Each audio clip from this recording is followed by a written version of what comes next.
Winter Jam. It is just an amazing Christian lineup of music. It's touring around the country. We have over 40 tour stops. They're coming down to Florida, being the Southeast. So we've got a great lineup of guests lined up. What a great night. Obviously, Skillet and Carrie Joe were at the top of the list. But one of our favorite bands here on the show, we've had them for bumper music for, 2-3 years now.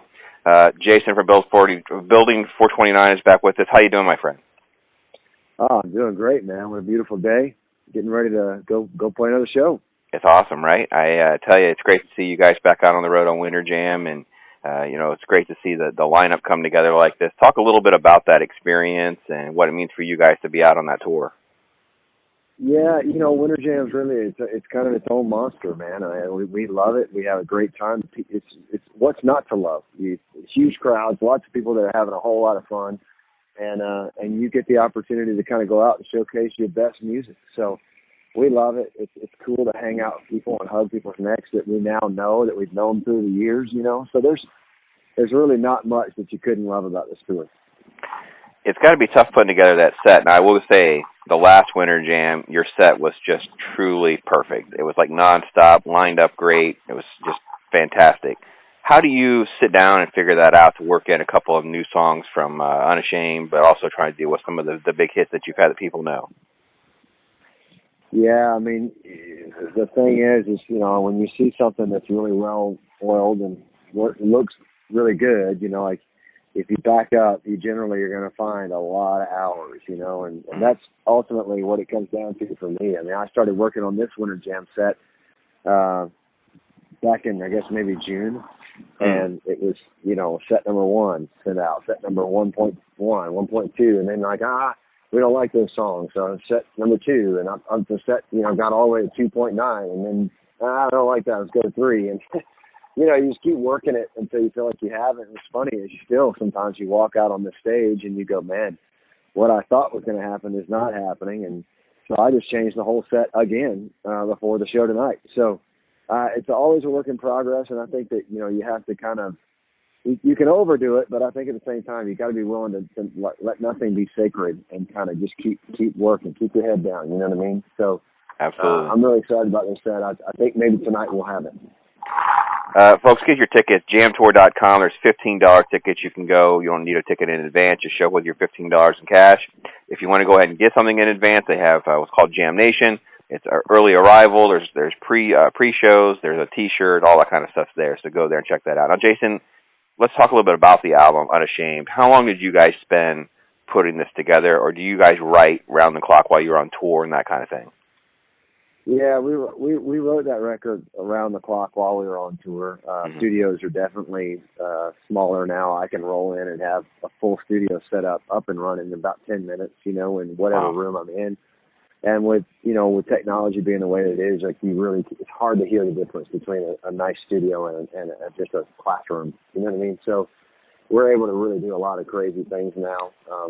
But the process of making records is funny. It's as awesome as technology is, it still comes down to the song, and you still have to write 20 really, good ones to get one maybe awesome one.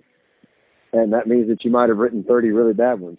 So, you just got to put the time in, put the effort in, and so far I feel like we had done that. We put the effort in, and in fact we're already on to our new record right now, and I've written over 100 songs for that record. So, wow.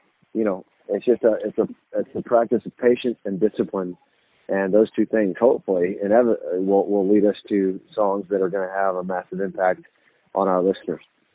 The latest single is called This Place. What's the story behind that song? Yeah, I found myself as I was writing the new music, I found myself struggling a little bit, just a little bit like, man, am I ever going to get this right? Do I even have it in me to do this anymore? I mean, my gosh, I'm not as young as I once was, and there's a lot of new young artists popping up, and is this really what I feel like I'm supposed to still be doing? And I have a dear friend, my manager, and he said, Jason, you need to go back and remember the truth. Like, what is the truth? Like, what do you know to be true about who God is, about what He's doing? And from that place, you need to write your new songs. And so, this place was a place of struggle and frustration, of doubt. But the place for a person who's listening to the song. It may be a place of addiction, maybe in a place of marriage failure. It may be, it could be anything. But I think that what I was trying to write in this song was that, what we've seen God do before, He can do again and will do again. He will do greater things, and everything can change wherever we are if we're willing to lay our problems at the foot of the cross and lay our struggles at the foot of the cross. And so that song's really become an anthem for me, and I hope that song brings courage to those who are in the middle of their own personal struggles as well. It's a great, great song. We're going to put the video up right after we play your interview. It's called This Place, folks. You can go to building429.com. That's the word building429.com. You can see it right there at the top of their website. Obviously, you can get copies of Unashamed pretty much anywhere, but obviously online. And check out all their different music. And, Jason, Winter Jam brings together such an eclectic lineup. Obviously, you have, rap artists like KB, but then you also have, a high-energy band like yourselves, and you have kind of like the vocalists like Carrie Job. And, is that the appeal of Winter Jam and why it's persisted for so long? Is there something for everyone? Or is it just a perfect balance and a perfect storm of just, the great tour concept? Well, I think that Winter Jam launched at about the time that that iTunes became such a big deal, and where it became less about full records and it became more about the few songs from an artist that you really liked. That's definitely what I believe kind of really launched it.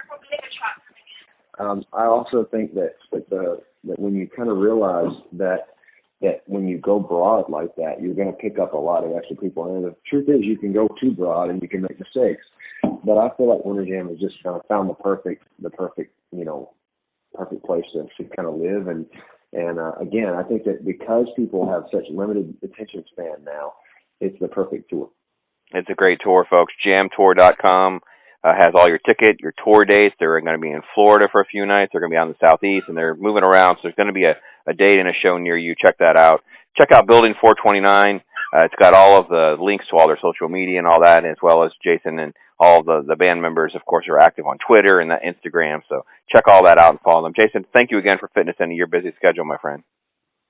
Absolutely, brother. I appreciate your time. Look forward to seeing you soon.